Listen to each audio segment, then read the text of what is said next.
नमस्कार, मी शेख इरफान, मुख्य संपादक ETV माझामध्ये आपलं स्वागत करत आहोत. पाहूया आजच्या ठळक घडामोडी. शुद्ध प्राणवायूसाठी वृक्षाची जोपासना करा. वृक्ष लागवड करताना राष्ट्रसंत बाप्पा साईनाथ महाराजांचे प्रतिपादन. बाबा सोनापीर दरगाह परिसरात मियावाकी वृक्षांची लागवड. दरगाह परिसरात अटल आनंदवन घनवन वृक्ष लागवड प्रकल्पाचा राष्ट्रसंत साईनाथ महाराजांच्या हस्ते शुभारंभ. माहूर शहरातील सर्व धर्मियांचे श्रद्धास्थान असलेल्या बाबा सोनापीर दरगाह परिसरात असलेल्या जागेत सामाजिक वनीकरण विभाग नांदेडच्या वतीने अटल आनंदवन घनवन प्रकल्प योजनेअंतर्गत 30,000 झाडे लावण्याच्या प्रकल्पाची श्री आनंद दत्तधाम आश्रमाचे मठाधीश, राज्याचे स्वच्छता दूत, ब्रँड अँबेसिडर राष्ट्रसंत बाप्पा साईनाथ महाराज वसमतकर यांच्या हस्ते 13 रोजी वृक्ष लागवड करून शुभारंभ करण्यात आला.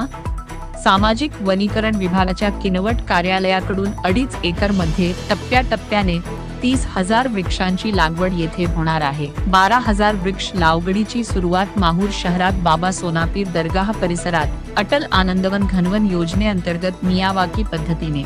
वृक्ष लागवडीचा पहिला प्रकल्प जिल्हाधिकारी राहुल कर्डिले, सामाजिक वनीकरणाचे उपसंरक्षक संदीप चव्हाण यांच्या मार्गदर्शनाखाली सुरू करण्यात आला.